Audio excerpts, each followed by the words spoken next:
Yeah, like he actually tapped you on the shoulder. Like, was it really hard or just like a gentle tap? How did he tap you? Just like that. Was it hard? Soft? Hard, a little hard? Like that? Yeah, she's right. You're right.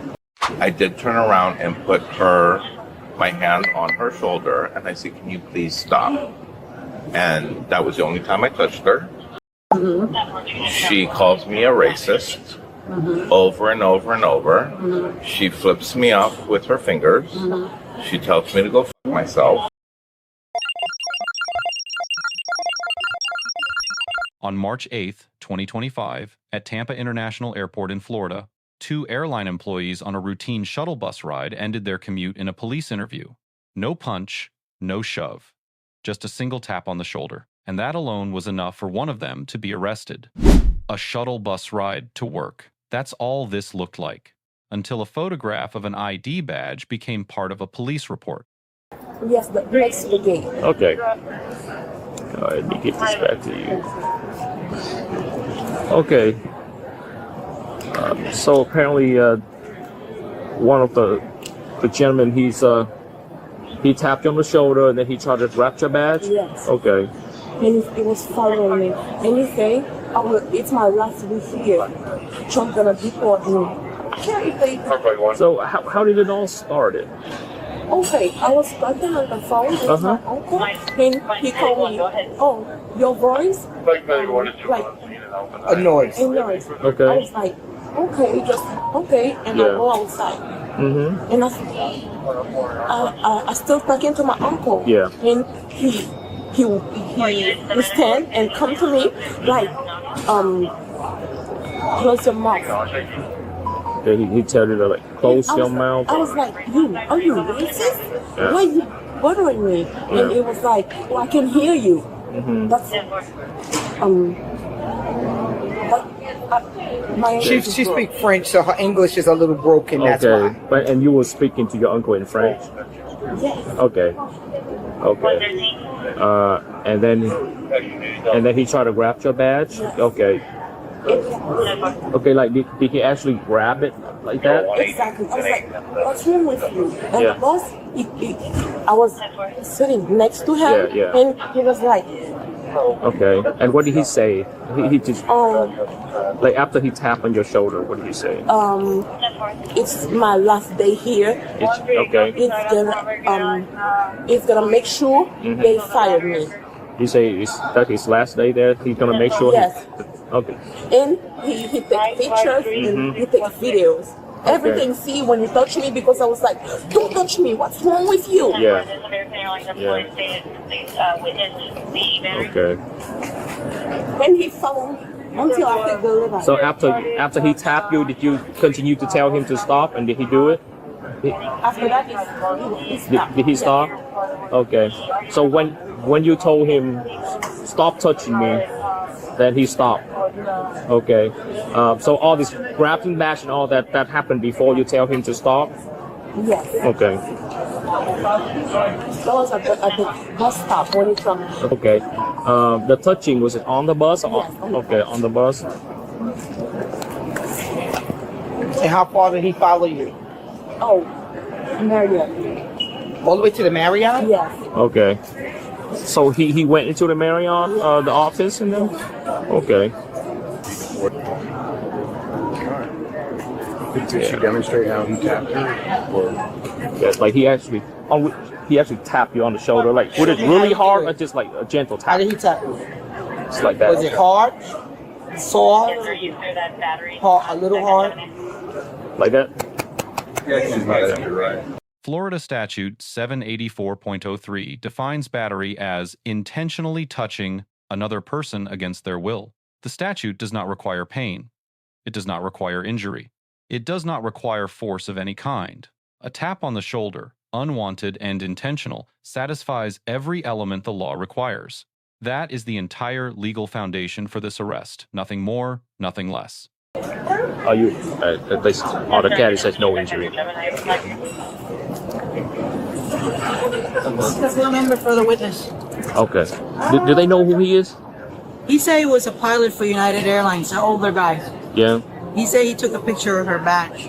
Okay. And he Huh? No?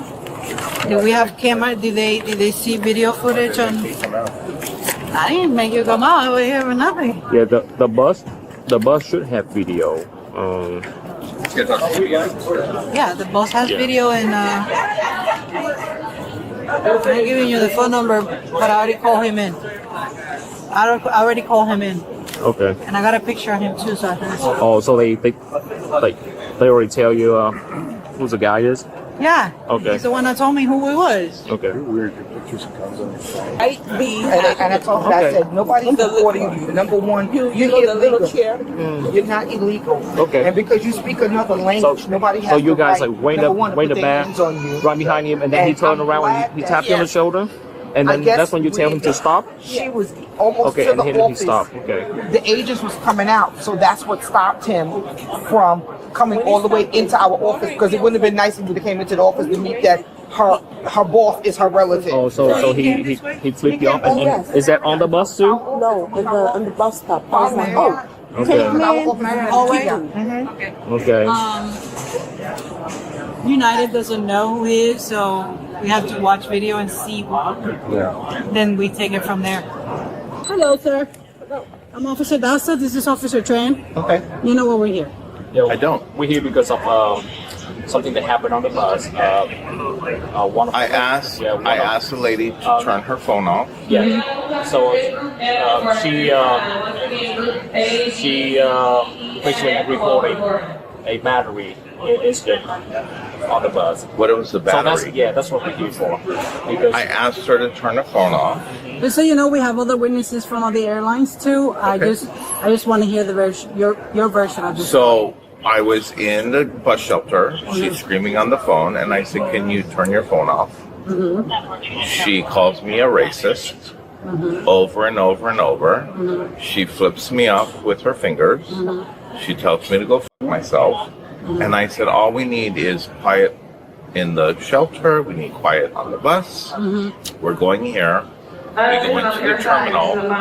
I find her coworkers coming down, and they give me her boss's information because I want to send a thing and say we don't scream on the bus. We don't do anything. And Well, apparently this happens. This started before the bus, and then during the bus. it started in the shelter, then on the bus, and then coming to work. Okay. So I followed her down towards the Marriott. Her coworkers coming this way. 3 of them stopped and said, "Oh, this is our boss's number. I have the boss's." I took a screenshot of the boss, and I said, "We don't need to yell on the bus. Everybody can have earphones. Everybody can be texting. You're screaming." I said, "Don't scream." I did turn around and put my hand on her shoulder, and I said, "Can you please stop?" And that was the only time I touched her. Probable cause for a misdemeanor arrest ordinarily requires the offense to occur in an officer's own presence. Here, officers did not witness the physical contact themselves. Instead, they built probable cause from 2 sources, a consistent witness account and a direct admission. The man told officers, quote, "That was the only time I touched her," end quote. That single sentence did more legal work than any argument officers could have made. An admission, paired with a credible witness statement, is enough to establish probable cause without an officer's own observation. The complainant is reported to have called the man racist, made an obscene gesture, and used profanity. None of that is a crime. The First Amendment protects offensive, rude, and even vulgar speech between private citizens, just as it protects speech directed at police. Words cannot form the basis of a battery charge, no matter how heated they are. This case draws a clean legal line. Her speech was protected, his touch was not. On these facts, the man's decision to physically initiate contact rather than simply reporting the noise to a supervisor or airline staff is what converted an ordinary complaint into a criminal charge. His honesty with officers is worth noting. He did not deny the contact. That honesty cost him legally because it handed prosecutors their strongest piece of evidence. The complainant's own conduct, by contrast, carries no legal exposure whatsoever. Reporting the incident rather than retaliating physically was the legally sound choice. A third party also shaped the outcome of this case: the shuttle bus itself and its onboard camera. Officers referenced that footage as independent corroboration, separate from either party's account. In a dispute built on two conflicting stories, a neutral camera source can carry more weight than either witness alone. The responding officers deserve credit here too. They interviewed both parties separately and calmly without escalating the encounter beyond what the facts required. So, if a single, brief touch with no injury and no visible harm can lead to a criminal record, how many everyday interactions might already cross that same legal line without anyone realizing it? First, in Florida and in many states, battery does not require injury or even real force. Any unwanted intentional touch can qualify. Second, an admission to police is powerful evidence. If contact occurred, officers do not need to have witnessed it themselves to establish probable cause. Third, offensive words, gestures, and even profanity are protected speech. They may explain a conflict, but they cannot justify criminal charges of their own. Let us know if there is an interaction or legal topic that you would like us to discuss in the comments below. Thank you for watching, and don't forget to subscribe to our channel for more content on police court interactions.